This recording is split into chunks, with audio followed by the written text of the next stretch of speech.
Hallo, ich bin Tanja und das ist unsere Geschichte.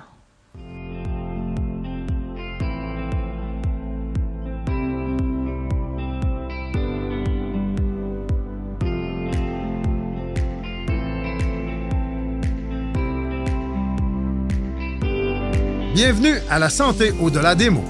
Un rendez-vous avec des gens passionnés du réseau de la santé. Jean-Pierre Gagné, lui-même médecin, vous fera partager sa passion pour le domaine et vous fera découvrir une foule d'invités et d'acteurs clés du réseau. Voici votre animateur, le docteur Jean-Pierre Gagné. Bonne écoute. Je reçois cette semaine Alain Tivierge et Éric Girard. Je connais Éric depuis longtemps puisqu'il travaille dans le réseau de la santé. En 2018, Alain reçoit un diagnostic de leucémie. Assez rapidement, sa vie est en danger. Mais une greffe de moelle lui sauve la vie.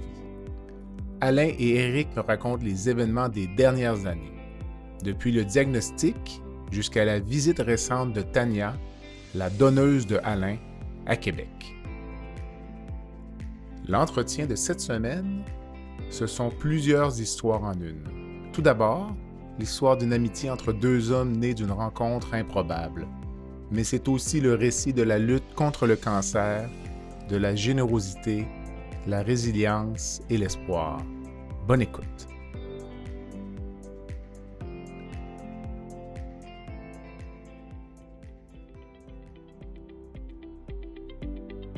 Je prends un court moment pour remercier les commanditaires qui rendent possible la diffusion du balado La santé au-delà des mots, Beauchamp-Beaulieu Dessureau-Toupin, groupe conseil associé à la financière Banque nationale gestion de patrimoine, Rempart Neurophysiologie, Medix, le groupe TIGE, Eurofin Environex et Go Mouton.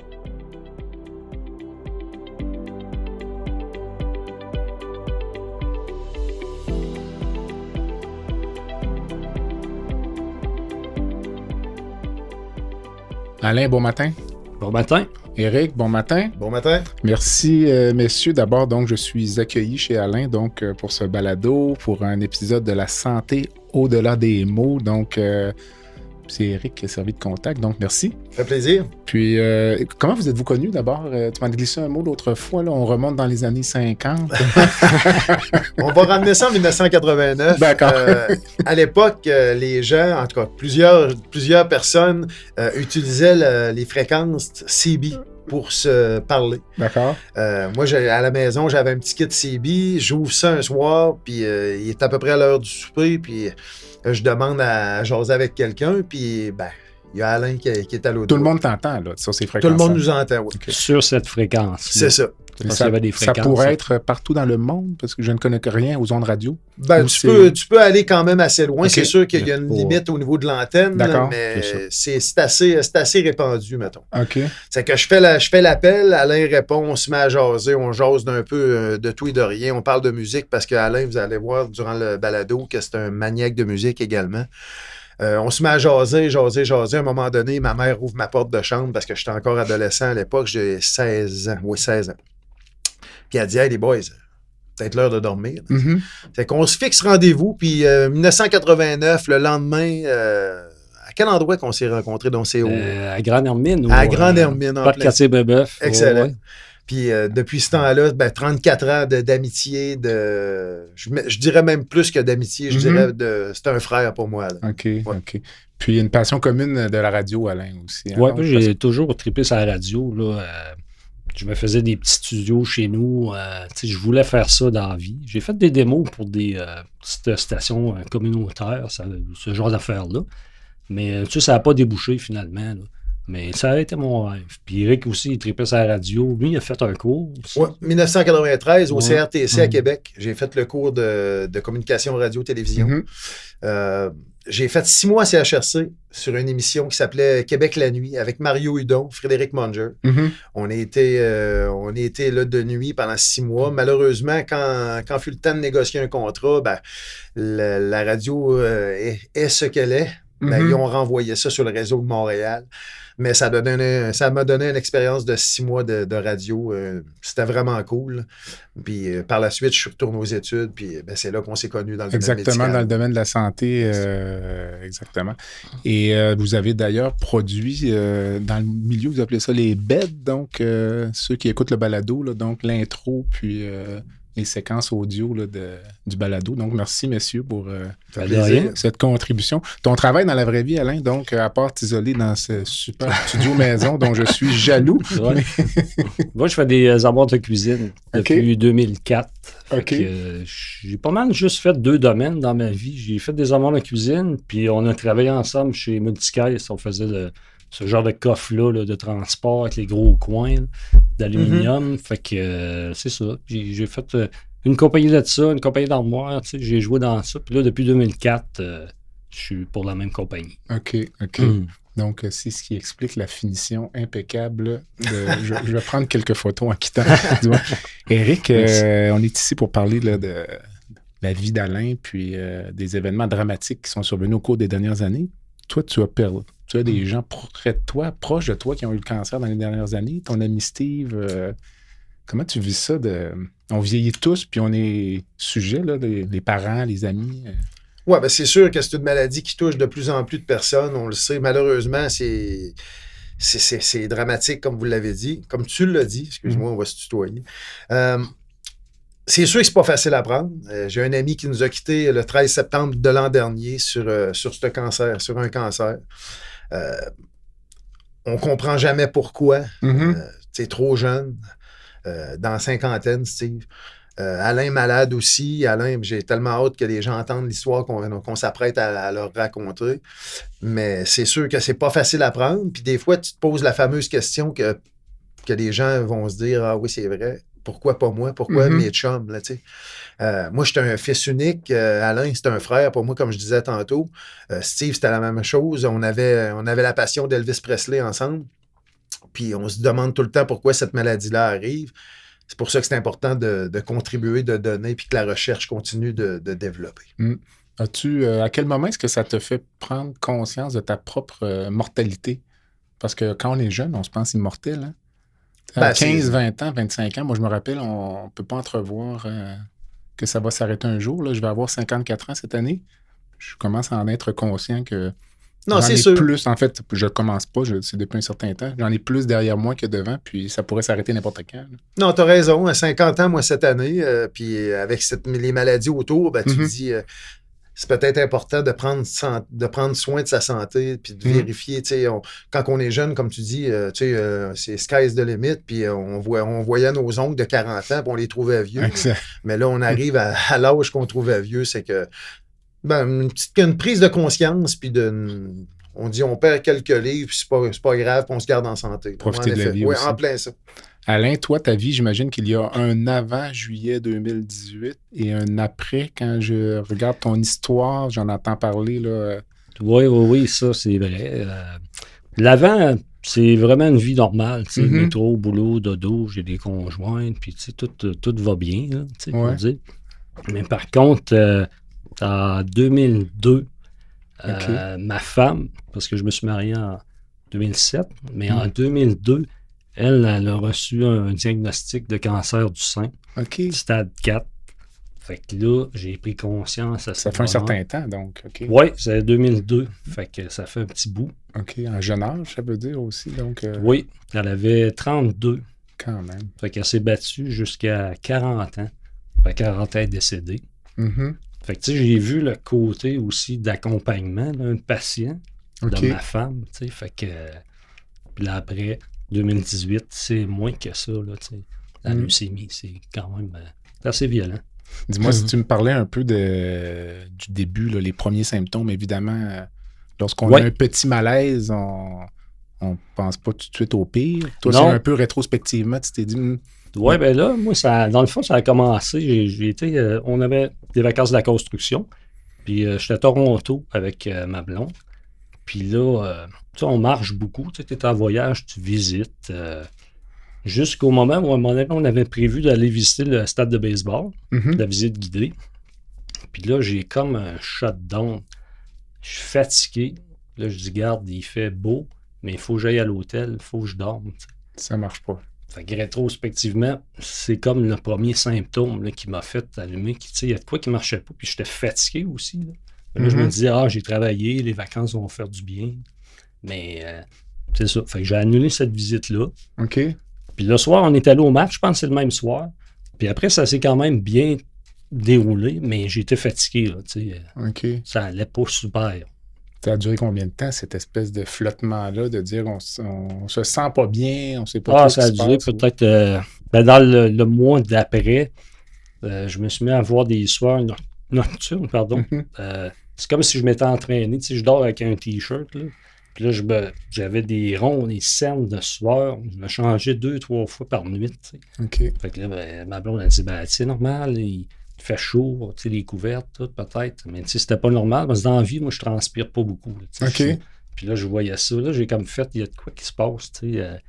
Ça marche pas, mon affaire. Fait que là, c'est après ça, là. Puis en même temps, dans cette période-là, de ce mois-là, je me sentais comme si j'étais bourré tout le temps. Je venais de manger, j'avais pas faim. Ça rentrait pas. Fait que là, je disais, c'est l'estomac. Fait que j'ai consulté pour l'estomac. Puis je suis allé 2 fois, je pense, ils m'ont prescrit des médicaments Pantoloc ou peu importe. Genre de. Puis ça a pas marché non plus. C'était pas ça vraiment. Puis il y a une journée, je vais au travail parce que j'ai recommencé à travailler. Je vais au travail. Je fais une livraison dans la cuisine, justement avec mon boss, puis je bascule un garde-manger, gros module, je me l'accote sur l'estomac, puis là, je me sens vraiment mal, je relève le module, je sors dehors, là, ça a l'air que j'étais vert. Je suis allé sur le bord de la rue, je pensais vomir, tu sais, fait que là, ça allait vraiment pas bien. Puis j'ai dit à mon boss, call l'ambulance, je suis plus capable, tu sais. Fait que là, l'ambulance est venue. Ils sont venus me chercher, descendu à l'Hôtel Dieu, parce que je connais quand même l'Hôtel Dieu, à cause que ma femme, Véronique, avait travaillé à l'Hôtel Dieu, puis elle a été soignée là aussi. Fait que je me ramasse à l'Hôtel Dieu. Ils regardent mon cœur, eux autres. Puis ils pensent que c'est le cœur. Ils passent les examens. Fait que là, en fin de soirée, il est comme 10h30 du soir. Le médecin, il vient voir, il dit, garde, du côté du cœur, il dit, tout est correct, tu sais. C'est pas ça. Mais il dit, par contre, tes enzymes du foie sont pas beaux. Fait qu'il dit, je ferais checker ça par ton médecin de famille. Fait que moi, je prends le papier, je sais quoi, je vais l'appeler, puis je vais donner un suivi, là. Fait que je retourne chez nous, tu sais. Puis là, 2 jours après, je pense, de mémoire, je file vraiment pas ici dans la nuit, là. Je dis à Marine, je dis, il faut descendre à l'hôpital. J'ai tellement mal dans les jambes, des crampes, j'ai pas de position. Je suis à l'urgence à l'hôpital, j'attends, les jambes dans les airs. Là, je m'assis à terre, tu sais, je n'étais pas capable de me tenir. Fait que là, ils m'ont fait des examens suite à ça parce que avec l'épisode du ventre, de l'estomac que je pensais, j'étais allé 2 fois avant. Fait que là, la médecin elle a allumé, elle dit, il y a un gars de 48 ans qui est ici, puis il ne vient pas pour faire du social. Il y a de quoi qui ne marche pas, il faut investiguer.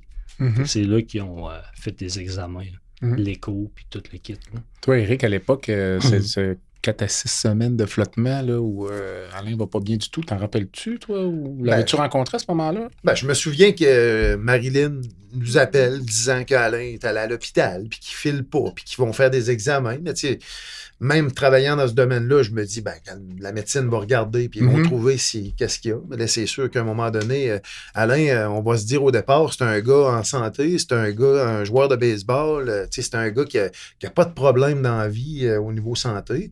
Puis là, pour que ce gars-là se dise, je vais aller à l'hôpital, ça va pas, je transpire, tout le monde autour de lui se dit, il se passe quelque chose, là, il y a quelque chose. C'est sûr que ça nous inquiète. Tu te dis, ce gars-là, il file pas, puis il faut trouver ce qu'il y a. Là. C'est ça, je vais lui laisser continuer, là, mais c'est sûr qu'on trouve pas ça drôle. Là. Je t'écoute, Alain, puis ce qui me frappe, c'est à quel point les souvenirs sont précis. Ouais, j'ai pris des notes parce qu'il y a tellement d'affaires là-dedans. Quand même, les symptômes, le match de baseball, je me sentais pas bien. Mettons, à ce moment précis, j'ai levé une armoire. Ah oui. À tel point, ça marque Oui. Puis, la mémoire. Là, puis même quand ils m'ont passé l'échographie, je sais pas si c'était un stagiaire ou en tout cas, c'était... Là, je voyais que c'était long, tu sais, puis qu'il mettait de la gelée. Puis il regardait du gel. longtemps. Puis là, il regardait longtemps. Puis tu sais, là, je connais pas ça, mais il me semble que c'était long. Fait que là, il me dit, il dit, je reviens, je vais chercher mon supérieur, je sais pas trop. Fait que, je sais pas où, tu sais. Fait que là, l'autre revient. Puis là, il met du gel, puis il check lui ici, puis tout. Fait que là, j'ai comme fait, là, il y a de quoi qui se passe. Il se passe quelque chose. Tu sais, je le sens, tu sais, il y a un feeling dans la pièce, là, qui est pas... Tu sais quelque chose, tu veux pas le dire, puis... En tout cas, fait que là, à partir de là, j'ai sorti, puis j'étais pas très confiant. Là, ils m'ont retourné à l'urgence. Puis aussi, ce qui est drôle, c'est que il y a une... où c'est que ma civière était, là. Je me rappelle, je pense que c'était le numéro 4. Tu voyais le poste, puis il y a une fille qui a travaillé avec Véro, que je connais, on va dire visuellement, pas personnellement, mais... Puis là, ça tombe que c'est elle qui s'occupe de moi. Puis elle a pris un dossier, je l'ai vu, puis là, juste quand elle m'a regardé, là, tu sais, ce regard de pitié ou de je sais pas quoi, là, qui fait que, tu sais, lui, ça va pas bien. Tu savais qu'il se Puis là, passait quelque chose. Là, j'ai comme fait, hey boy. Fait que là, j'ai commencé à flipper un peu. J'avais pas vu de médecin encore vraiment. Ça, c'est la période souvent où l'équipe médicale connaît le diagnostic, le patient n'est pas au courant, puis là, c'est le moment de l'annonce. Parfois, la personne qui est là n'est pas la bonne personne pour l'annoncer. Comme nous, ça va arriver parfois, là, on fait une chirurgie, par exemple, puis on a des nouvelles pas bonnes à annoncer. Puis le lendemain matin, c'est l'étudiant en médecine qui va pouvoir le patient, mais c'est pas sa tâche. Il n'y a pas la compétence pour annoncer ça. Donc, il y a ce malaise qu'on essaie de garder le plus court possible, puis avant d'annoncer ça. Donc...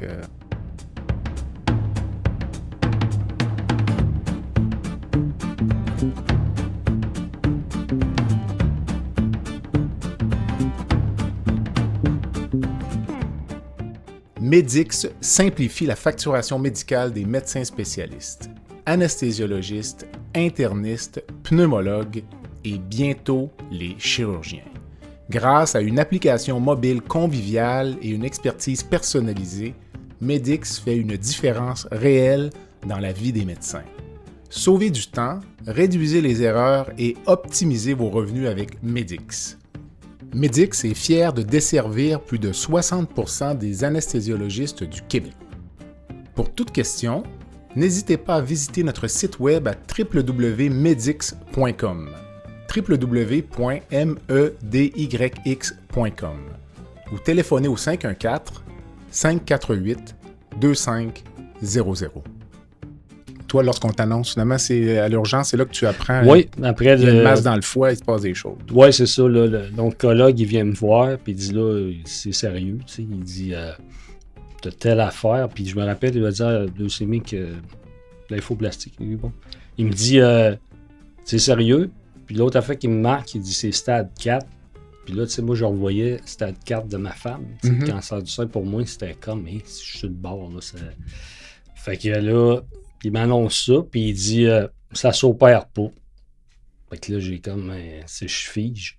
Il dit c'est juste la chimio puis la radio qui va. On va essayer d'y aller avec ça. Fait que là, ça reste de même. Puis là, c'est ça. Mais à l'urgence, directement, le diagnostic est précis, là, le type de leucémie ou. Oui, de mémoire, c'est là que je l'ai appris parce que je pense que mon père était à côté, puis Marilyn était là. OK. Fait que, ça, c'est sûr qu'il m'a dit ça s'opère pas, c'est juste la radio, chimio. Ça, j'étais à l'urgence, c'est sûr. Toi, t'aurais aimé qu'on te dise c'est une maladie qui s'opère. Oui, ben tu sais, s'il aurait dit on peut t'opérer, tu sais, t'as enlevé ça, puis on règle le problème. Oui, parce que là, c'est là qu'il m'a dit que j'avais une masse au fouet, puis j'avais des ganglions un peu partout. Puis j'en avais un qui était à l'aine, puis c'est lui qui ont pu aller ramasser pour la biopsie dans le fond. OK. C'est pour savoir vraiment là, le type là, de cancer, j'imagine. Cette journée-là, tu retournes chez toi ou là, tu es hospitalisé pour commencer la chimio immédiatement, j'imagine? Non, je suis hospitalisé, puis j'ai resté c'est le 19 septembre, c'est arrivé, j'ai sorti le 19 octobre. J'ai été un mois. J'ai pas tout été à l'urgence, j'ai monté à l'étage, puis Puis à un moment donné aussi, il m'avait dit en haut sur un étage, il dit on check pour le pancréas. Il dit il y a quelque chose tu sais, en tout cas, qui n'est pas clair sur l'image. Fait que là, j'ai eu peur aussi. Parce que tu sais, le pancréas, on ne connaît pas tant qui sont sortis de là. Fait que ça, là, j'ai eu peur vraiment. OK. Que ça vire mal. Mais finalement, c'était correct. Là. C'était pas. L'image, c'était pas clair, mais il n'y avait rien. Toi, Éric, à ce moment-là, là, c'est grave. Ben, moi, je me Toi, souviens tu le comprends, là, ben, je comprends, je travaille dans le domaine, je ne suis pas médecin, mais tu sais, je veux dire, tu le sais, on travaille là-dedans, on entend tellement de choses. Puis là, à ce moment-là, quand j'entends ça, je me dis, ouais, attends un peu, là, c'est pas la grippe. Là, on travaille là-dedans, ben, tu vas sûrement me dire, m'appuyer à ce niveau-là. On est comme jamais prêt quand c'est des gens proches de nous. Moi, je me souviens quand Alain est hospitalisé, il a perdu du poids, puis je vais le voir à l'Hôtel-Dieu. Je rentre dans sa chambre, puis on échange quelques mots parce qu'il tripait pas beaucoup sa visite, on se comprend-tu. Il venait d'avoir un diagnostic assez rock'n'roll, puis ça ne tentait pas vraiment d'avoir des parties dans la chambre, puis je le comprends. Puis il me donne la chance d'aller le rencontrer une fois, puis j'arrive au bout du lit, puis je vois mon chum, puis je me dis, attends un peu, il y a de quoi qui ne marche pas. Là. Il s'en va plus à gauche qu'à droite, là, on se comprend. C'est que je reste pas longtemps parce que même en travaillant dans ce domaine-là, je me disais que ça marchait pas puis je me sentais pas bien. Là.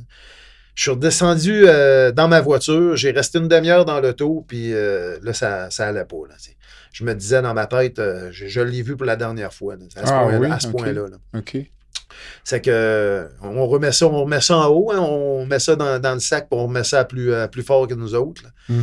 Heureusement, l'histoire a bien tourné, mais je t'avoue que quand on voit son chum comme ça, tu dis, attends un peu.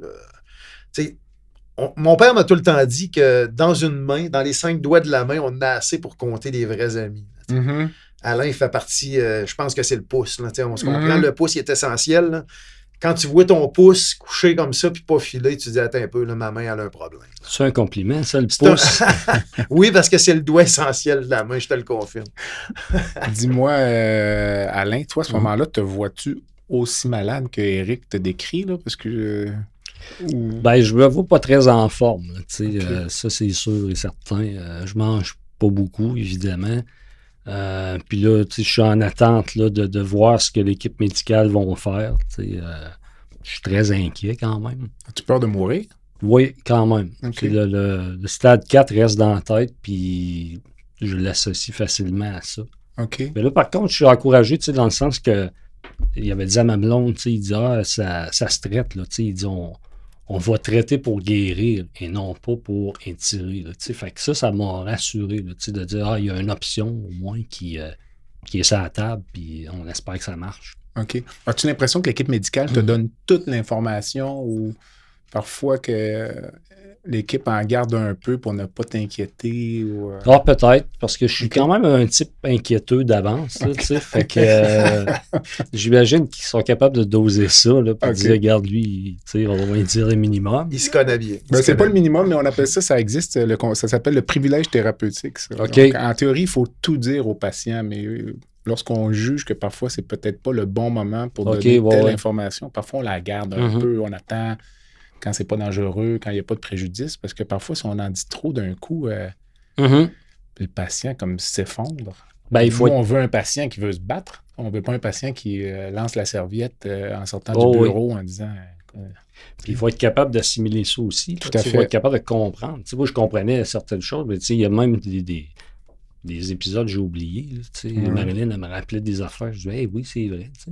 Faut dire aussi qu'il y a certains médecins qui l'expliquent plus clairement, dans des mots plus clairs pour monsieur et madame tout le monde. C'est sûr que quand ils sortent les grands termes médicaux, pour monsieur et madame tout le monde, un peu comme Alain et moi, on se dit, là, on est malade, mais ça veut dire quoi?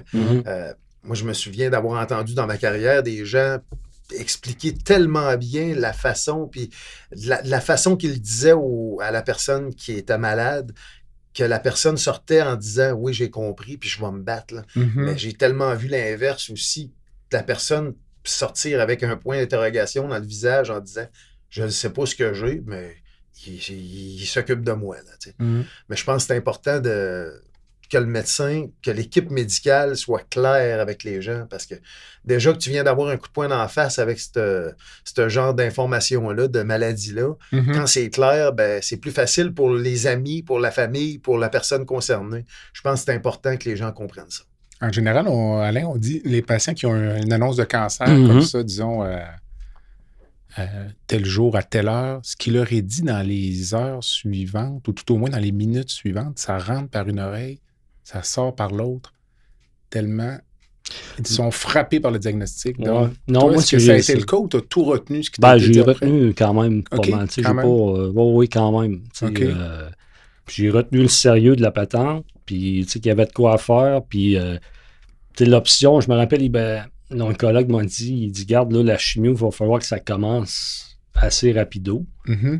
Puis il dit, là, on hésite entre 2 choix de chimio.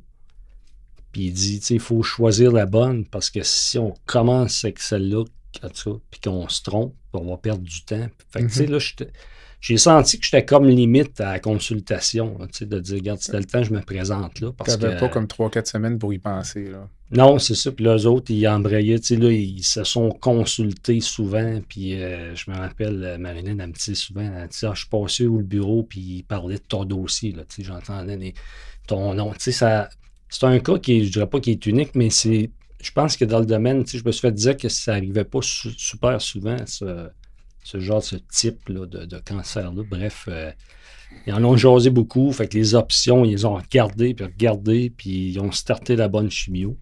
Puis, en tout cas, c'était ça à faire.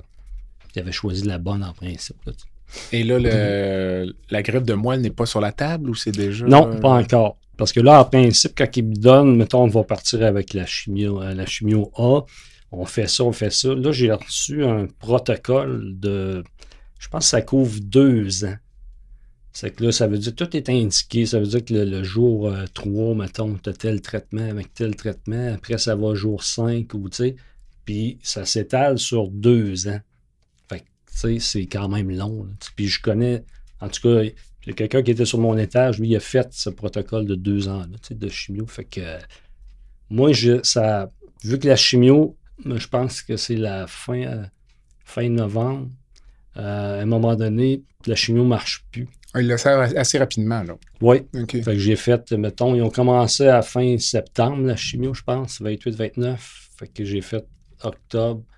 J'ai fait peut-être 2 mois. OK. Puis là, à un moment donné, ils me consultent, puis ils viennent me voir, ils disent, ça marche pas, tu sais, le traitement, tu réponds pas, et c'est un échec, là, tu sais. Fait que là, c'est là que j'ai dit, boy, là, ça va pas bien non plus. Là, je pense que, tu sais, je peux en finir là. Fait que là, après, c'est l'option d'avoir la greffe. C'était comme la seule option.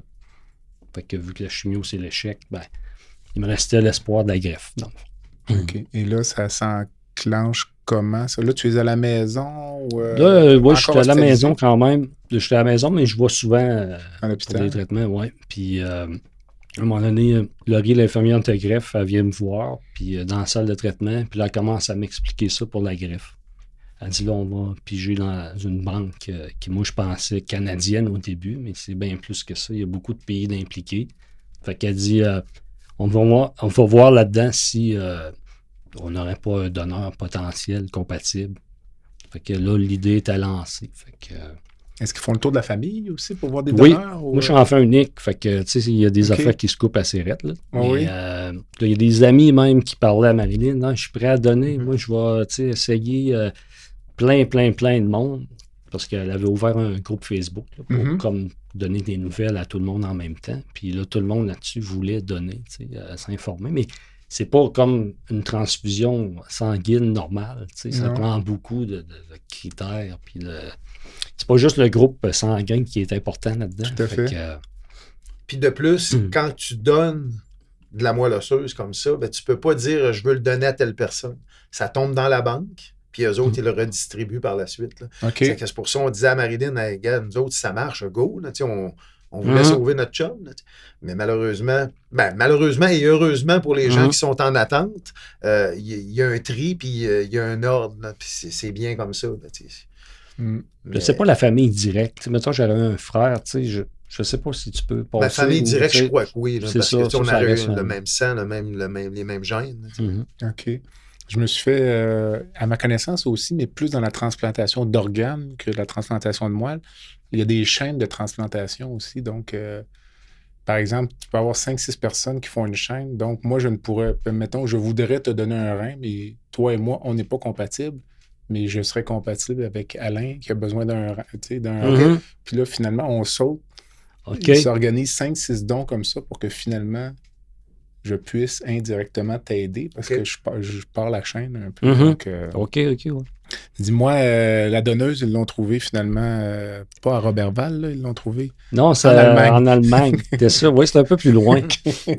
Oui, c'est ça. C'est que. Mais ça avait été un pays qui avait été mentionné. Tu sais, Laurie m'a fait dire ah non, Alain, elle dit, c'est pas juste canadien. Là. Elle dit, c'est comme mondial, en tout cas. Bref, elle dit, tu sais, il y en a de l'Allemagne puis d'autres places. Fait que là, j'ai comme resté avec ça dans la tête. Puis finalement, ça vient de là Quand tu parles de Laurie, c'est l'infirmière. de greffe, ouais, exactement. Qui m'a suivi longtemps, qui a répondu à mes questions, les inquiétudes, bref. C'était un petit la personne centrale un peu parfois de l'équipe de soins, plus que l'équipe médicale parfois, peut-être? Confidente un petit peu? Oui, c'est elle que tu communiques s'il y a quelque chose. C'est l'intermédiaire entre vraiment les médecins, dans le fond. OK. Donc, non, elle a été très utile. Le podcast La santé au-delà des mots est une présentation du groupe conseil Beauchamp, Beaulieu, Dessureau, Toupin de la financière Banque nationale Gestion de patrimoine. Comme nous croyons que la santé financière fait partie de la santé globale, nous sommes heureux de nous joindre au Dr Jean-Pierre Gagné pour vous souhaiter une bonne saison de la santé au-delà des mots. Tu veux lancer ton propre podcast, mais tu ne sais pas comment t'y prendre? Pas de problème. Mouton Marketing peut t'accompagner de la conception au lancement. Envoie ton idée de podcast à bonjour@gomouton.com. bonjour@gomouton.com. L'univers du podcast t'attend.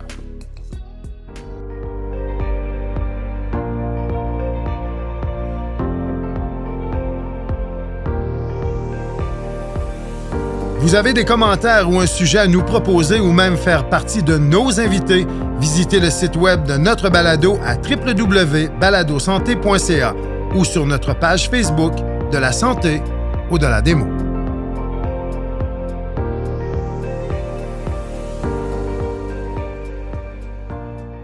Puis là, si on parlait d'épisode de la greffe, là, parce que si on est malade, j'imagine, avant de commencer les traitements pré-greffe, quand on commence ça, ça nous met pas en forme. Non, moi, je suis rentré le 17, au mois de décembre, dans le fond. Ils m'ont dit, Alain, on va te préparer pour la greffe après Noël. Fait que le 17 janvier 2019, là, je rentre à l'hôpital.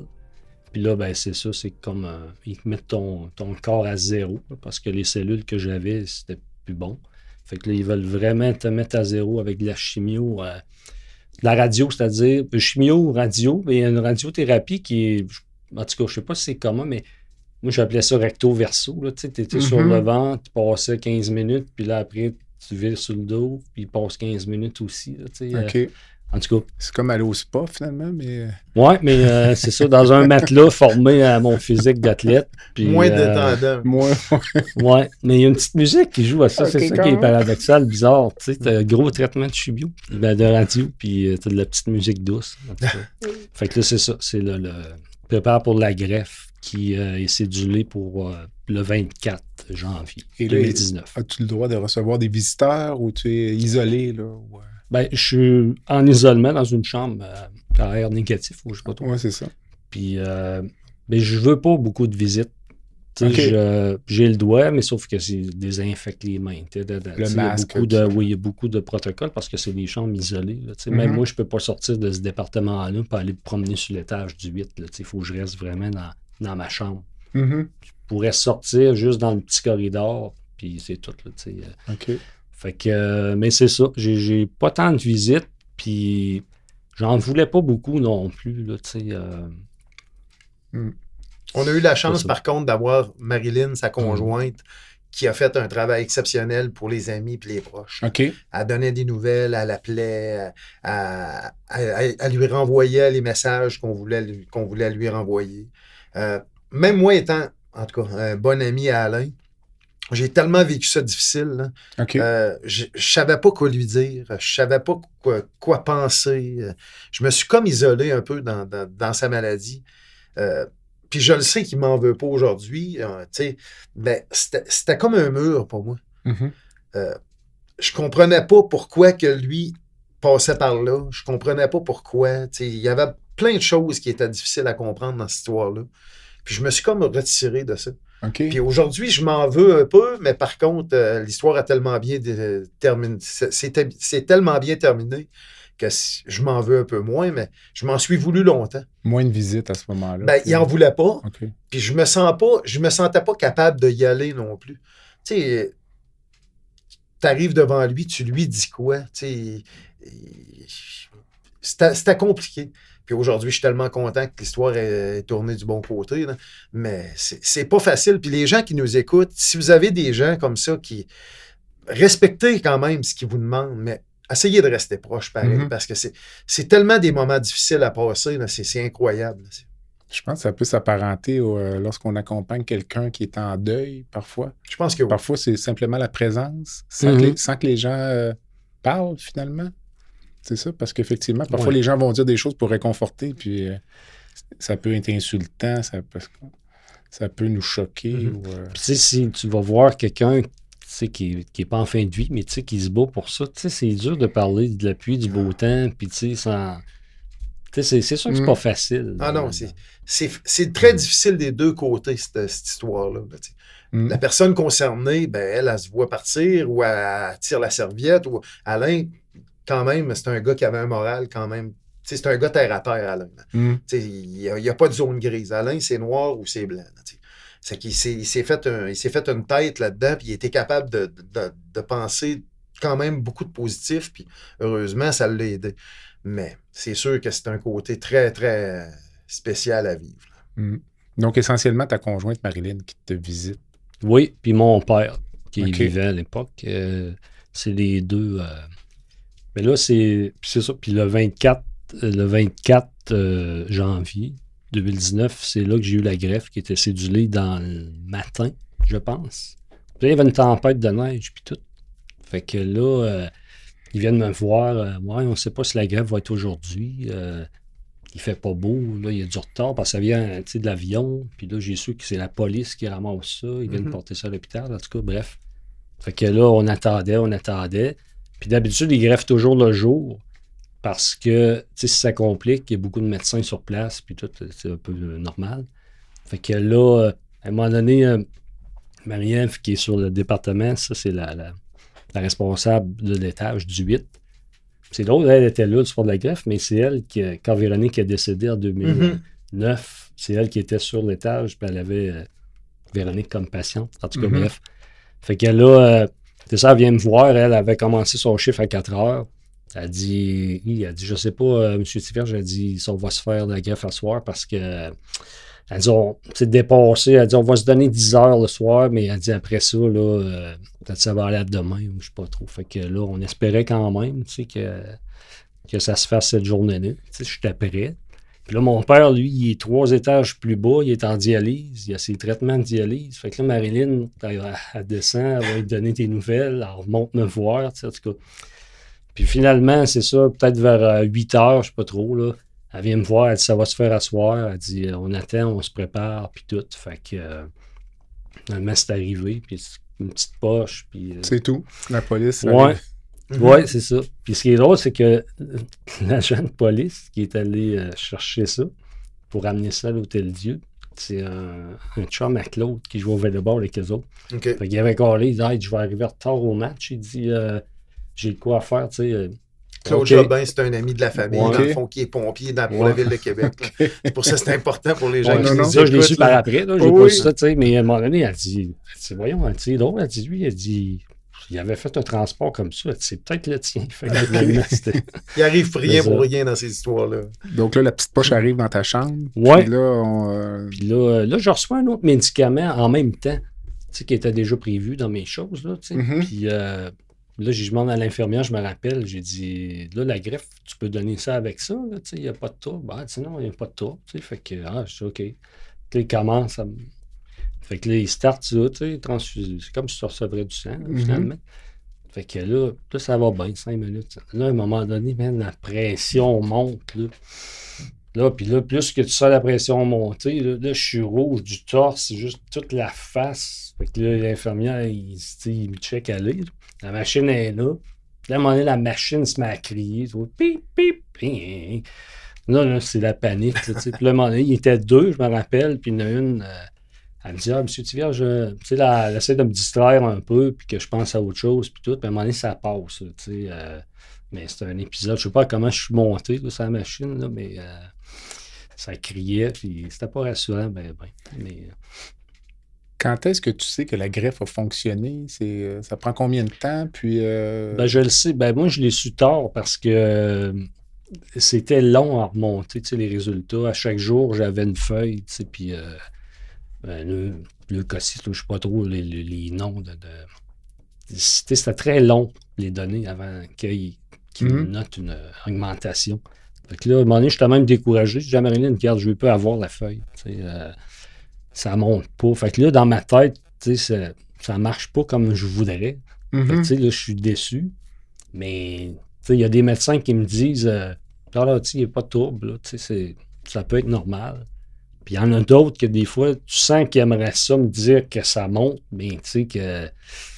En tout cas, sont-ils inquiets eux autres aussi, je sais pas, là, mais. Fait que c'était quand même une période assez. Quelques jours ou Ben, moi, je dirais quelques semaines. Encore hospitalisé? Oui. Encore en isolement? Oui. Moi, je suis resté 80 jours à partir de la date de la greffe. D'habitude, tu sors avant. Là, en isolement?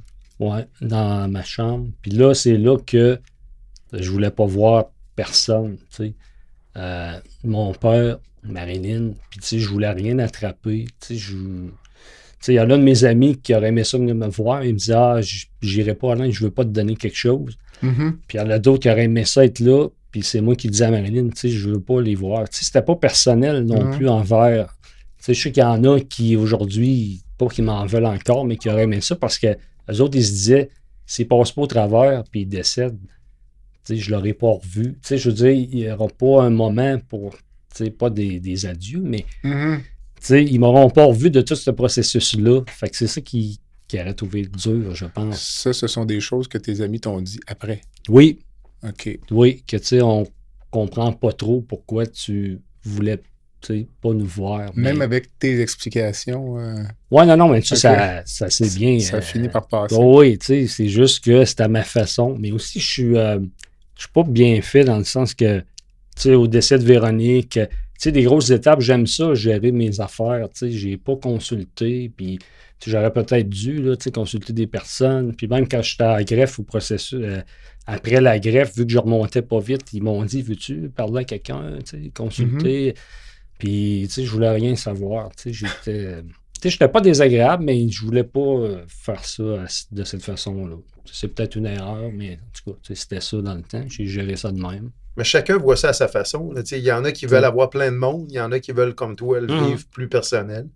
Je pense qu'il n'y a pas de jugement à avoir à ce niveau-là.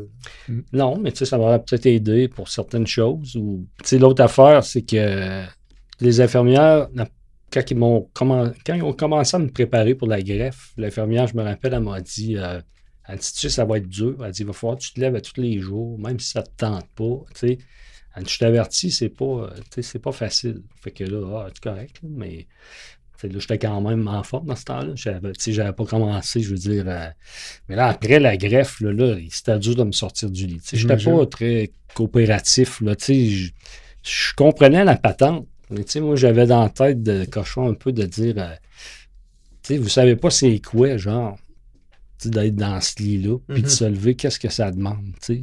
Mais c'est pas la bonne attitude à avoir. Les autres, je sais, ils voulaient que je me lève au plus sacrant, là, que je bouge, là, t'sais. Mais au niveau psychologique, là, j'essaie de comprendre ou d'imaginer être isolé pendant presque 3 mois. C'est sûr qu'il y a des gens qui viennent te voir, là, mais ouais, c'est pour une prise de sang, c'est pour... oui, c'est ça. Là, c'est le minimum aussi, parce qu'eux ne veulent pas non plus rester trop longtemps, j'imagine, en contact avec toi, là. Ouais. As-tu peur de devenir pas fou, là, mais... Non, mais tu sais, là, je repense à ça aujourd'hui. Là, tu sais, j'avais le droit C'est de la 3 visite. mois, quand Mais même. ceux qui étaient en pandémie, mettons, là, qui Ouais. n'avaient pas le droit de visite, ça aurait été tough. Là. Tu sais, j'avais quand même mon père, Marilyn. Tu sais, mon père, lui, il venait 3 fois par semaine à l'Hôtel-Dieu pour ses traitements en dialyse. Fait que, OK. tu sais, il venait me voir. Fait que, tu sais, ça... Mais c'est ça. Tu sais, fait que... Puis là, tu sais, au bout de 80 jours, là, ils m'ont pas sorti parce que j'étais en forme. Tu sais, ils ont dit, là, il faut le sortir parce qu'il va, tu sais, il va bouger chez vous. Tu sais, là, ici, il ne bouge pas assez. Tu sais. Je me rappelle, j'étais allé prendre un café à un moment donné, tu sais, je pouvais sortir quand même un petit bout, puis j'étais allé à la machine à café avec un masque, puis tout, là, mais les infirmières étaient contentes. Là. Le médecin, il a regardé Véronique, puis pas Véronique, mais Marilyn, puis il a fait un pouce, en voulant dire, il bouge, tu sais. Fait que ça... Ça a été le début, si on se comprend. Là, ça a été le début Ouais, quand tu sais, tu t'es mis à bouger. Là. Mais c'est ça. Fait que là, ils ont dit, on le sort pas parce qu'il est top shape, mais ça va l'aider d'aller chez eux, de faire des petites corvées, vider le lave-vaisselle, monter des marches. Tu sais,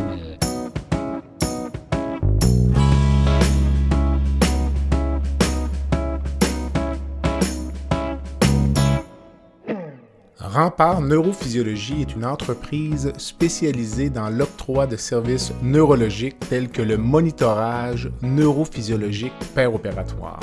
Plusieurs chirurgies comportent des risques de complications neurologiques graves, mais avec Rempart, ces complications sont réduites à moins de 1%. Rempart est votre ange gardien en salle d'opération. Rempart, c'est aussi des services volants en électrophysiologie médicale. Pour les besoins particuliers de votre hôpital, votre clinique ou votre centre de soins, contactez Rempart Neurophysiologie à info@rempartneuro.ca. C'est à info@rempartneuro.ca.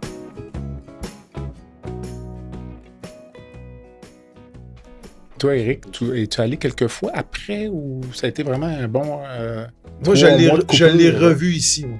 OK. Quand il est sorti, je me souviens, mois sans visite. je me souviens que je suis rentré ici et il était en pyjama. Là. L'image, j'étais tellement content de savoir qu'il était rendu à la maison. Mais tu sais, quand même pas... Alain, c'est pas un gaillard de 200 livres, là, on se comprend. Là. Dans un pyjama qui avait quand même un peu de lousse. Il était pas trop tête. Mais quelle victoire. Mais à ce moment-là, moi, dans ma tête, je voyais une victoire. Là. OK.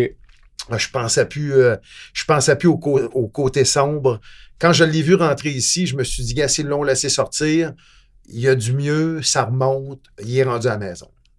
Pour moi, j'avais déjà une victoire dans ma tête. Là. C'était pas gagné. Là. La guerre n'était pas gagnée, on se comprend, mais je voyais un V pour victoire.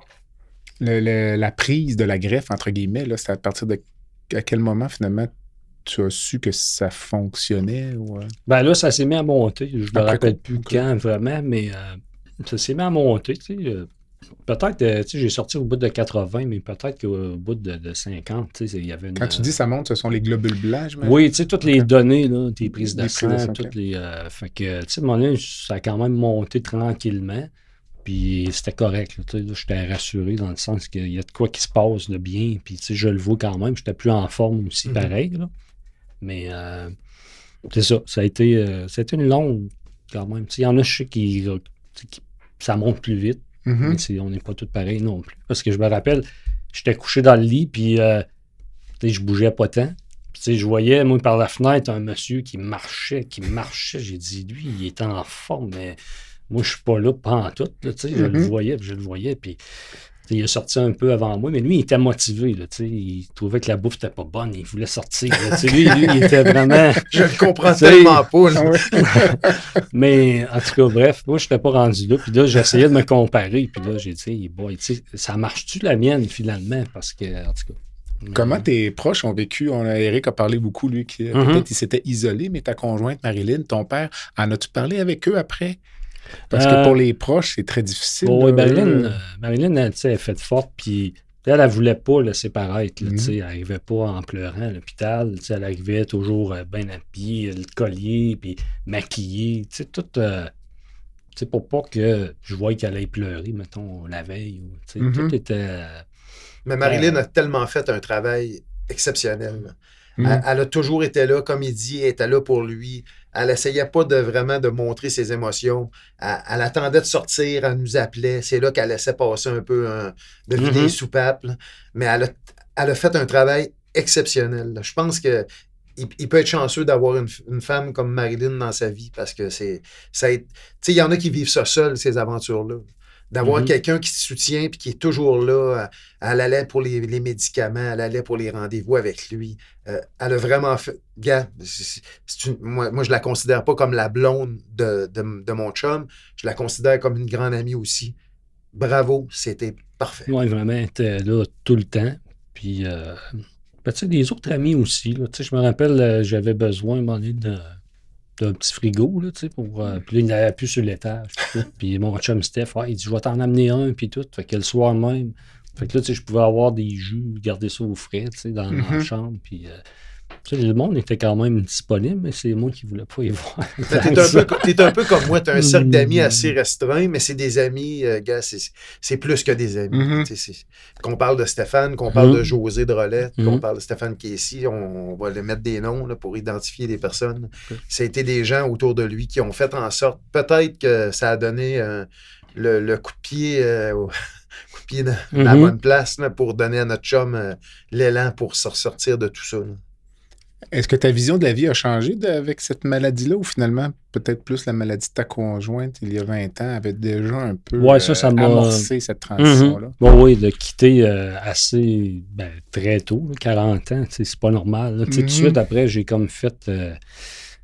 en accompagnant Véro aussi à l'hôpital, puis tout, là, j'ai comme remis mon métier en question. J'ai dit, moi, je fais juste des armoires de cuisine. Là, je veux dire, je voyais préposer, se dévouer, tout mettre les colliers que Véro avait, tout le kit, là, tu sais, là, vraiment, j'ai pris conscience que, tu sais, je l'ai toujours su que la santé est importante, là, mais là, tu voyais du monde travailler, puis pour d'autres, puis, tu sais, la passion était là de ceux qui, en tout cas, ça prend de la passion de travailler sur ces départements-là.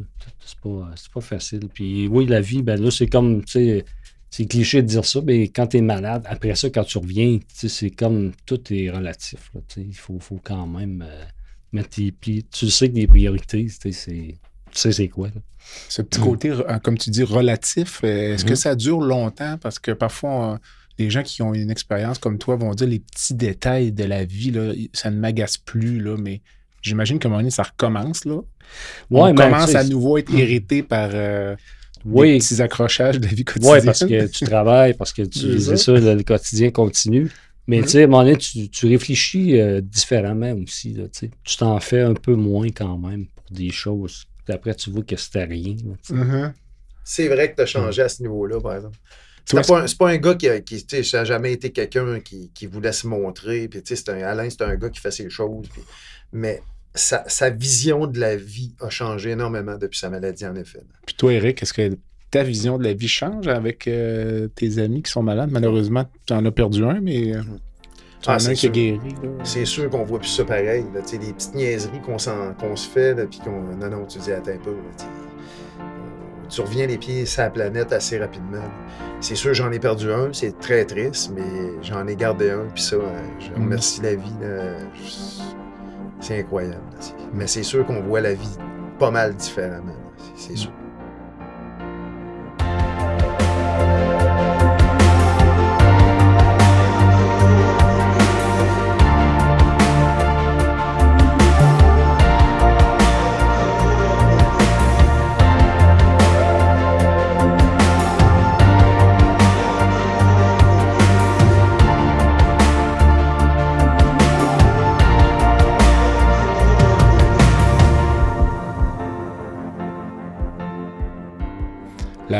La personne centrale, finalement, à toute cette histoire, elle n'est pas avec nous ici aujourd'hui. Là. Elle s'appelle Tania, ou tout au moins, on l'appelle Tania en français, parce que je pense qu'en allemand, c'est un peu plus difficile. Oui, ça s'écrit T-A-N-J-A, mais ça se dit Tania, dans le fond. Donc ça, c'est ta donneuse. Oui.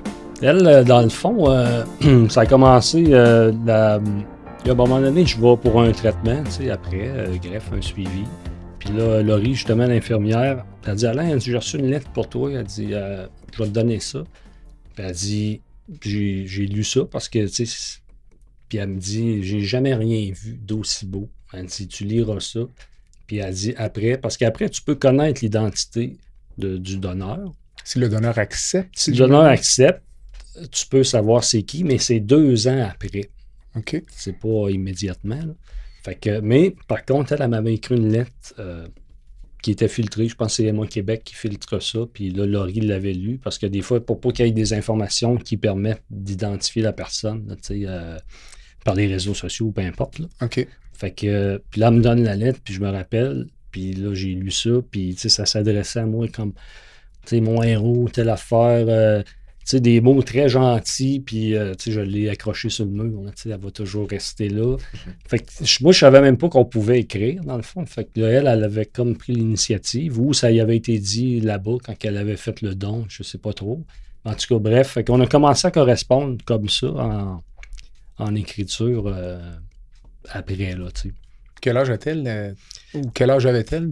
Elle a fait le don à 22 ans, dans le fond. Elle s'était inscrite au registre là-bas de donneurs. Puis, justement, à un moment donné, elle a reçu un téléphone. Elle était à job. Elle a travaillé dans un laboratoire qui a rapport aussi de recherche médicale. Fait qu'elle a reçu un téléphone. Elle dit, ça lui dit, veuillez rappeler tel numéro. Il faut vous parler, puis tout. Fait que là, elle rappelle. Fait qu'elle a... on a peut-être... il va falloir que vous veniez passer des tests parce qu'on a peut-être un donneur, puis tout. Fait que là, elle a dit, OK. Elle a donné sans le savoir au début, mais là, elle a un appel qui pourrait être un match potentiel. Fait que là, elle va passer tous les tests, voir si elle n'est pas enceinte, ou voir si elle remplit toutes les conditions pour faire le don. C'est ça, elle va voir son médecin de famille, puis tout. Fait que après, ça reste comme ça. Puis elle reçoit une lettre à un moment donné. Elle est encore chez ses parents. Puis son père, il dit, quand il dit du courrier, Tania? Elle dit, comment ça, du courrier? Elle dit, tout est email, là, cette heure, je dis, du courrier, c'est comme elle. Elle dit, j'ai jamais de courrier ici, là, fait que là, elle rouvre ça, puis c'était le chose du laboratoire qui disait qu'il y avait un match, que les données fitaient avec un donneur, puis qu'il fallait qu'elle se présente, puis qu'elle fasse le processus, là, dans le fond. OK. Mais qu'est-ce qui pousse une jeune femme de 22 ans à s'inscrire dans une banque de donneurs comme ça? Est-ce que c'est une question que tu lui as posée? Ou... Oui, ben tu sais, c'est culturellement, c'est comme la chose à faire, ce que j'ai compris. On a eu la chance de parler à son père aussi. Puis c'est ça. Tu sais, c'est comme eux autres inscrits dans la culture, qu'il y a beaucoup de monde qui donne. Là. OK.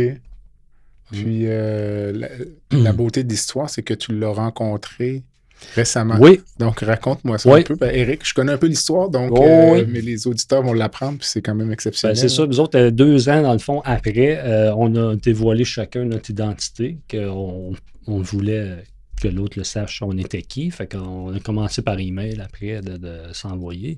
Là, on était sur Instagram et tout. Puis là, elle commence à dire, là, elle dit, j'irai en 2023 au Canada. Tu sais, je check ça, puis...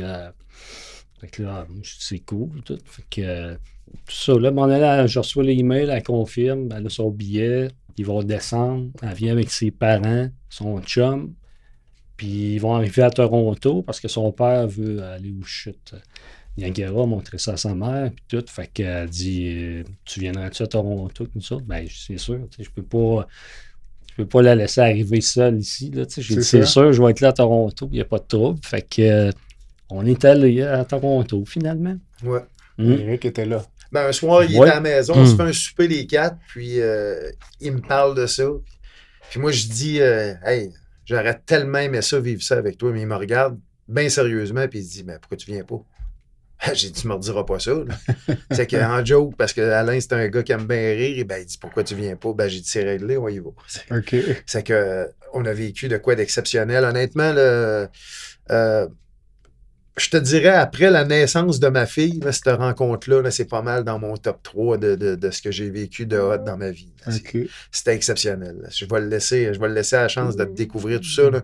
Mais de voir ces deux êtres-là s'ouvrir les yeux ensemble, se regarder puis se prendre dans les bras, là, c'était... C'était à Toronto, finalement, la rencontre? Oui, à Toronto. Nous autres, on était montés la veille, moi et Éric, avec nos conjoints. Puis là...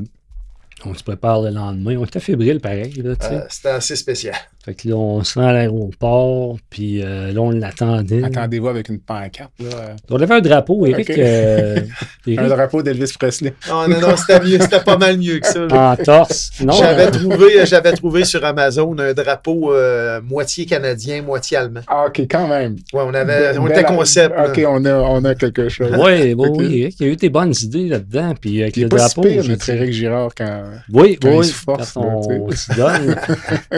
Fait que là, on a dit, ah oui, on va avoir ça. Tu sais, au moins, ça va nous voir. Parce que, tu sais, on a le cliché un peu de, ah, j'ai la pancarte avec son nom qui arrive. Là. Mais, tu sais, je veux dire, là, on s'est dit, on va y aller avec un drapeau, quasiment à 5 pieds de long. Hein. 5 Fait par quand 3, elle nous a vus, je te le confirme. Ouais.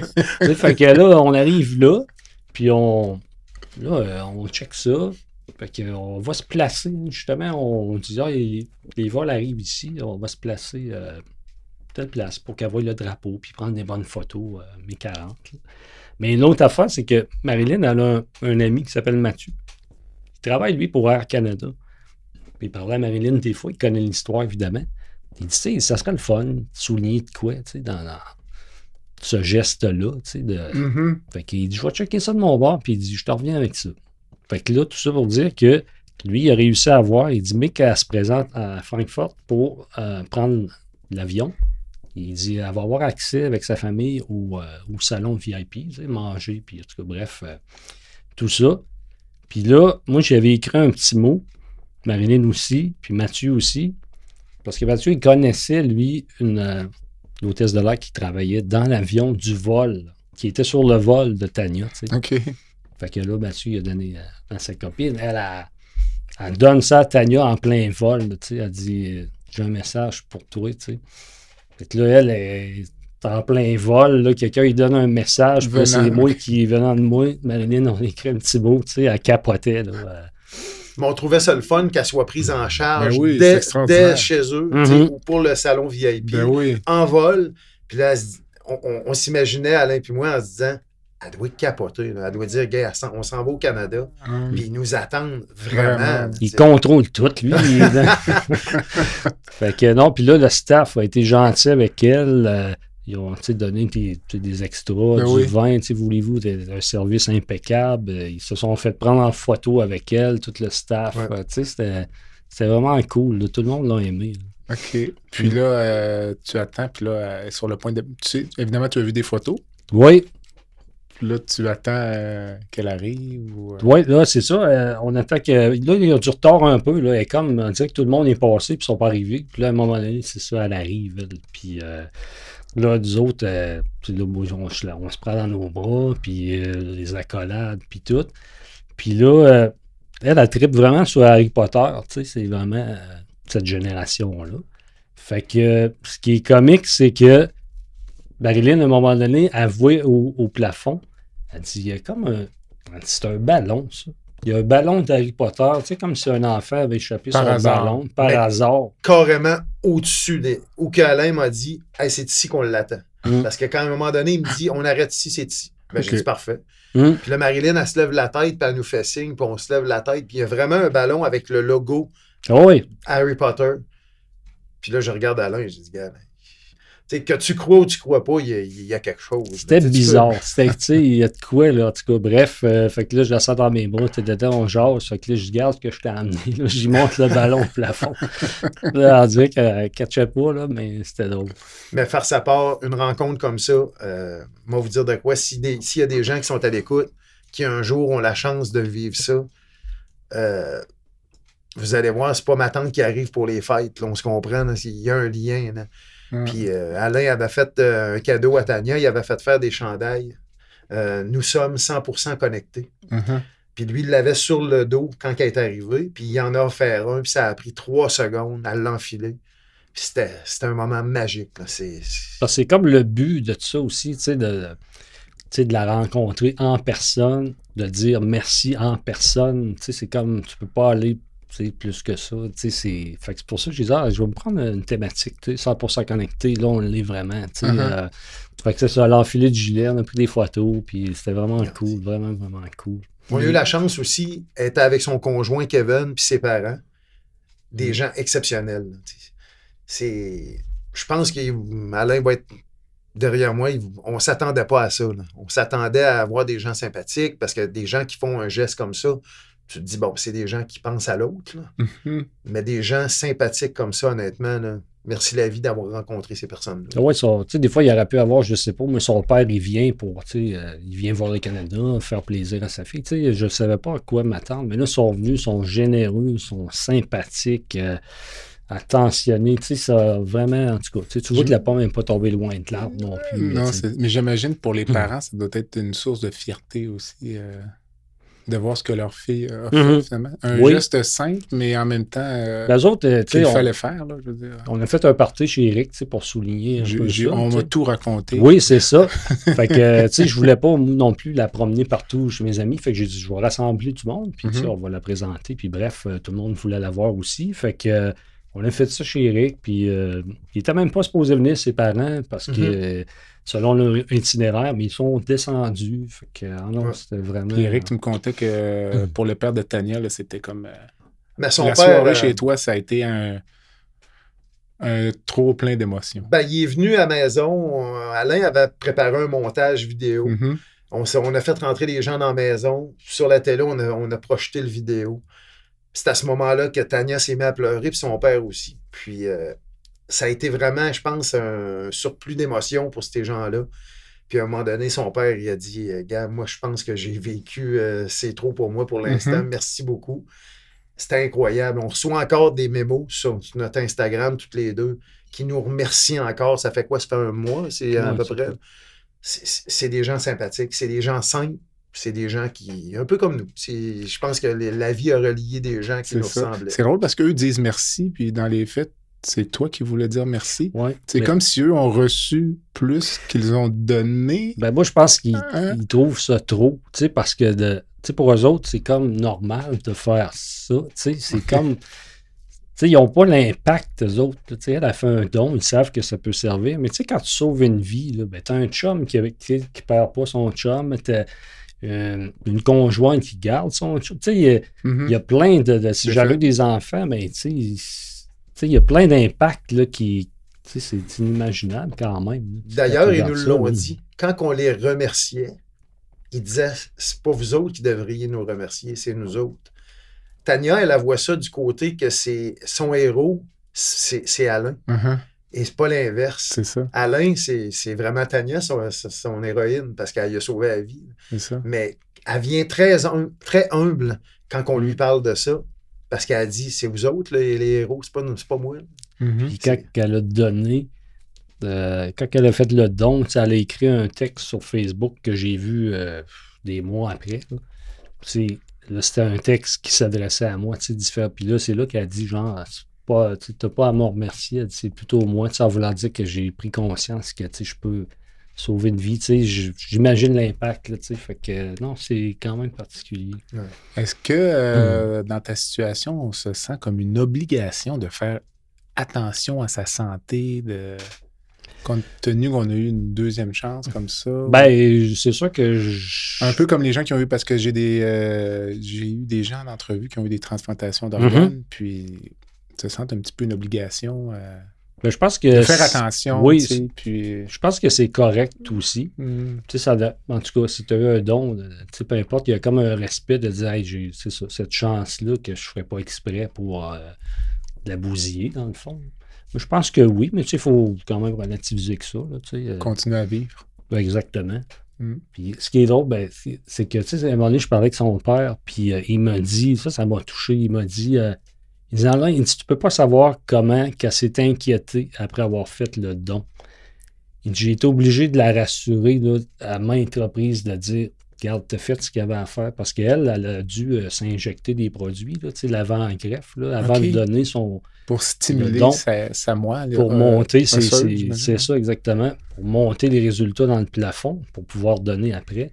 Fait que là, elle a fait ça, là, ces injections. Puis là, elle se demandait toujours, j'ai-tu fait j'ai-tu fait ça correct? Ça va-tu marcher? Puis tout. Puis là, c'est ça, son père, il dit à un moment donné, j'étais obligé de dire, arrête, là, t'as fait ce que t'avais à faire, puis c'est lancé dans le ciel, puis on verra. Fait que ça m'avait touché beaucoup.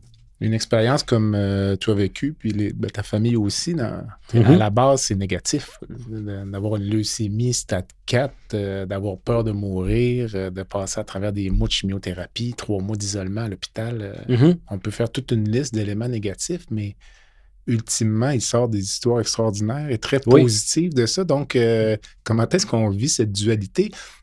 Il y a des gens parfois qui sont malades comme toi, vont dire finalement, c'est presque un cadeau que j'ai eu de la vie. Là. Donc oui, c'est sûr que c'est un cadeau, mais aussi, je vois pas ça comme une dualité, je vois comme l'histoire qui continue, mais OK. qui finit bien. Tu sais, je veux dire, j'ai passé le bout rough, le don est arrivé, et l'histoire se termine bien. OK. Tu sais, je vois ça comme une histoire continue. Éric, toi... Ben, c'est sûr que cette histoire-là, comme il dit, elle pouvait pas mieux finir. Là. C'était une histoire à l'eau de rose. Là, tu sais. Malheureusement, il y en a que ça vire de l'autre côté. Je comprends le sens de la question, mais heureusement pour notre noyau, l'histoire a fini comme un conte de fées. Là, puis, c'est un gars qui aime la vie, c'est un gars qui aime rire, c'est un gars qui aime avoir du fun. Si vous verriez les gens à l'écoute, le genre de petit studio qui s'est bâti, ben c'est un gars qui aime projeter du son, de la voix, des informations. C'est le fun que l'histoire ait viré du bon côté parce que c'est un sacré bon gars. Est-ce que je me trompe ou il y a un voyage prévu aussi? Oui, l'année aller prochaine. visiter? Oui, l'année prochaine, à peu près OK. la même période qu'elle est venue. On est en train de setuper ça tranquillement, c'est sûr, là, mais... À leur demande, d'ailleurs, là, c'est Oui, vraiment oui, eux oui. autres qui J'imagine ont que dit, vous allez on être veut bien voir. reçus. J'imagine. Je pense que oui, oui. Puis ça va être le fun aussi de voir son monde, ses collègues de travail. Tu sais, c'est un peu tout. Puis là, tu sais, moi, dans les lettres écrites, on parlait beaucoup de. Tu sais, on se décrivait ce qu'on faisait. Puis j'ai joué longtemps à Balmol. Tu sais, j'ai joué longtemps. Je parlais de ça. Puis à un moment donné, c'est ça. Elle me dit, je suis dans une équipe de Balmol. Tu sais, elle n'avait jamais joué. J'ai passé, il y avait des filles qui jouaient sur le terrain. Elle dit, j'ai été voir. Puis elle dit, là, je suis dans l'équipe. Fait que là, elle m'envoie des photos de son gant qu'elle a acheté. Ouais. Fait que là, elle tripe baseball. Fait que quand on est allé à Toronto, j'avais acheté des billets. Fait qu'elle a vu les Jays en live. Mhm. Fait qu'avec sa famille. Son père connaissait rien du baseball. OK. Il tripait au bout. Il Ah dit, oui. moi, je viens pas ici pour faire des affaires que je fais chez nous. Fait qu'il dit, là, je connais rien, mais c'est vraiment le fun. Tu sais. Fait que... OK. Ils voyaient le monde faire la vague, puis tout. Tu sais, ils ont trippé vraiment. Puis là, il y a un soir à Toronto qu'on avait comme rien de cédulé. Puis à un moment donné, elle m'envoie une photo. Elle était avec son chum. Elle s'est rebooké 2 billets pour un autre match après. Fait que tu sais, elle était craquée baseball. Là, tu sais, c'est Mais vraiment cute. C'est une fille très active. Là. C'est Oui. une sportive. Là, tu sais, Mhm. la planche, le surf, la balle. Là, tu sais, c'est quelqu'un qui bouge tout le temps. Là. OK. Dis-moi, on parle souvent du système de santé qui va mal, puis Mhm. tous les problèmes, mais toi, tu as vraiment vécu, là, puis tu es allé dans les hautes sphères de la science médicale. Là. J'imagine ta vision du système de santé, ce n'est pas la vision de monsieur, madame, tout le monde. Là. Non, mais moi, je pense que, admettons que tu as une maladie sérieuse puis que ça prend les traitements, moi, sont irréprochables, je pense. Là, de ce côté-là, j'ai pas de doute. Le staff, tout, ça a bien été. C'est juste que le système, c'est une autre affaire. Je trouve ça trop gros. C'est lourd, la paperasserie, les affaires. Je sais pas tout ce qui tourne pas rond, mais c'est pas normal d'attendre 2 ans et demi pour une chirurgie de la hanche ou passer 12 heures à l'urgence pour voir quelqu'un. Il y a de quoi qui cloche, puis ça fait des années, puis ça va être dur à régler. Mais point de vue santé, de soins, j'ai pas un mot à dire. Puis vraiment, sur tous les départements, puis surtout l'oncologie, c'est surtout là que j'ai eu affaire. Puis les équipes étaient impeccables. Toi, Éric, qui connaissait le réseau, là, quand Alain tombait malade, tu n'étais pas inquiet de la qualité des soins, j'imagine? Là? Non, parce que moi, je n'aurais aucune inquiétude personnellement. Non, au niveau de la qualité des soins, aucune inquiétude. On le sait pour travailler dans ce domaine-là, toi et moi, que un coup, tu es dans l'engrenage, il n'y a aucun doute. Tu es pris en charge, puis on a des gens compétents, ça, il n'y a aucun doute. Je suis un peu d'accord avec Alain au niveau de la paperasse, de l'engrenage du système, là, c'est un peu lourd. On le sait que les gens, ça les prend sur le terrain et non dans les bureaux. Ça, c'est mon avis personnel, remarquez. Mais Qui est partagé par plusieurs. Ouais, ben c'est ça. Mais un coup dans le système, les gens sont très, très, très compétents, puis on a un service hors pair. Ça nous amène dans le dernier segment de l'entrevue. Donc, si tu pouvais changer une chose dans le système de santé, Éric, toi, tu ferais quoi? Ben, Par magie, avec la baguette d'Harry Potter. Avec la baguette d'Harry Potter, c'est sûr que je mettrais plus de personnel sur le plancher, j'enlèverais un peu de bureau, ça c'est sûr. Là. On vide les bureaux pour remplir les étages. Ben, je pense que ça serait préférable. Les gens qui sont dans l'alité ont besoin des gens près d'eux autres et non des gens de bureau. Alain, toi, t'as... Moi, ça serait la même chose. Puis l'autre option, c'est le retour des religieuses. Non, mais eux autres, ils doivent trouver ça quand même particulier, comment que ça a viré. Tu sais. Les religieuses, dans le temps, il y avait le temps de faire les choses, le temps de jaser aux patients. Là, on est ailleurs, mais c'est ça, c'est la structure, je trouve, qui est peut-être déficiente. Mais le commentaire qu'on entend parfois aussi du personnel soignant, notamment le personnel infirmier, passe plus de temps à faire des dossiers qu'auprès des malades. Donc, les tâches s'alourdissent, les protocoles. Le problème est là, je crois. C'est ça. Il y a toujours une petite section baguette magique pour la rencontre de rêve. Là, j'anticipe ce qu'Éric va dire, mais disons, je vais retenter quand même l'expérience. Si tu pouvais rencontrer une personne dans le monde, vivante ou décédée. Jean-Pierre, on a déjà eu cette entrevue-là sur un autre épisode du balado. Je vais répéter les mêmes choses. Je répéterai en première personne mon père. Il est parti trop jeune, puis j'aurais peut-être quelques petites discussions à avoir avec lui, comme pour remettre les pendules à l'heure. Tu attends probablement Elvis Presley, ça c'est sûr qu'il est dans mon top 3 aussi, mais là je rajouterais quelqu'un cette année. C'est bon. Cette année, je rajouterais mon chum Steve, qui est parti malheureusement le 13 septembre dernier. Probablement pour les mêmes raisons que mon père. Se rasseoir sur un banc de parc, puis remettre une coupe d'affaires au clair, là, puis dire que, gars, là, tout est beau. Là. OK. J'irai le revoir plus tard, mais ça presse pas. Là. Mais ça serait ces trois personnes-là. C'est bon. Puis toi, Alain? Moi, ça serait Fred Pellerin. Moi, ce gars-là, je l'adore. Il passe à la télé. Je trouve ses propos sensés. Il y a un côté humain qui me touche. Il a un langage coloré. Vraiment, je pense que ça serait un de mes chums. Si il fitterait dans ma case, lui, il peut être mon chum. OK. Peut-être que je me trompe, mais. Écoute, faudrait voir. C'est peut-être faisable. Est-ce que c'est une première pour Fred Pellerin? Tout à fait, tout à fait. Donc, dans le répertoire des presque probablement autour de 130 épisodes. Est-ce que tu supportes une cause en particulier ou une fondation? Oui, la Fondation canadienne du rein. À cause de mon père donnait, évidemment, parce qu'il était greffé du rein aussi. Fait que cette cause-là, pour moi, c'est important. OK, donc ton père a été greffé finalement entre 2018 et... Non. Lui, il était greffé en 1981. OK, et il est retourné en dialyse. Oui, c'est ça. Son rein a duré 30 ans, mettons. OK. Fait que, puis après, il a recommencé la dialyse. Il était trop âgé, j'imagine, pour une deuxième greffe. Oui, c'est ça, exactement. OK. Toi, Éric, une cause? Ben, c'est sûr que la cause du cancer, pour moi, est très importante. Puis, j'appuie aussi les causes avec les enfants malades, les enfants maltraités. Je pense que c'est notre avenir, les enfants. C'est sûr que la cause du cancer me touche énormément. J'ai d'ailleurs fait un spectacle dernièrement pour ramasser des fonds. Là. Mais il faut que les gens soient conscients qu'il faut donner pour cette maladie-là, pour que la recherche continue. Il y a trop de gens concernés. Il y a trop de gens proches de nous qui sont concernés. Prenez un petit 2 minutes en écoutant ce balado-là, puis dites-vous que c'est sûr que vous connaissez quelqu'un qui a été touché par cette maladie-là. Alors, il faut que la recherche continue. Alors, je vous laisse le mot de la fin en commençant par Éric. Ben moi, pour avoir vécu toute l'histoire qu'on vient de vous raconter, j'ai une chose à vous dire, profitez de la vie. That's it. Allez. Ben moi, je dirais d'aller sur le site d'Emma Québec puis de regarder pour devenir donneur pour les cellules souches, de s'informer parce qu'il y a des critères à remplir. Je pense que dépasser 35 ans, tu peux pas. En tout cas, bref, de s'informer là-dessus. Peut-être vous serez la prochaine personne à sauver une vie, on ne sait pas. Excellent. Messieurs, merci. Merci à vous. Ben, merci beaucoup. À la prochaine. Bye-bye. La semaine prochaine, dans la santé au-delà des mots.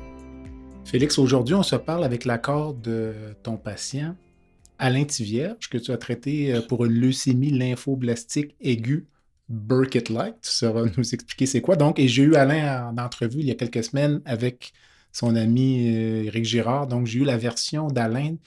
Une belle histoire, là. Donc, quand on parle des beaux souvenirs dans une carrière, j'imagine que tu dois classer ça dans... Absolument. Et une des particularités, c'est qu'en plus, la donneuse ou de moelle d'Alain est venue le visiter, puis tu l'as rencontré. Donc, on va parler de tout ça au cours des prochaines minutes. Donc, d'abord, si tu me parlais un petit peu là, de l'histoire d'Alain, sa maladie, qu'est-ce que ça représentait là, pour ce patient-là. Donc, Absolument. Écoute, donc, une leucémie lymphoblastique aiguë Burkitt-like, qui est une très mauvaise maladie, qui est une maladie qui évolue souvent très mal. Donc, c'est un cancer agressif. Fait que les gens qui ont ça au début se présentent, puis leurs globules blancs sont souvent élevés à cause que des cellules leucémiques, mais ils ont moins de globules rouges, moins de plaquettes, sont à risque d'infection, sont très malades. On leur donne une chimio pour essayer de faire partir le cancer, qui est une chimio très agressive. Puis on a réussi à faire partir le cancer d'Alain avec de la chimiothérapie. Puis là, il vient me voir, puis on s'assoit ensemble pour dire la chimiothérapie conventionnelle que je reçois a réussi à faire diminuer mon cancer, mais les chances qu'elle guérisse mon cancer, c'est 15%. Alors, je dis, dans ces cas-là, on suggère de faire une greffe de moelle pour augmenter les chances de guérir. Voilà ce qui complète le balado de cette semaine. Merci d'avoir été à l'écoute et le Dr Jean-Pierre Gagné vous donne rendez-vous la semaine prochaine pour un autre épisode, La santé au-delà des mots.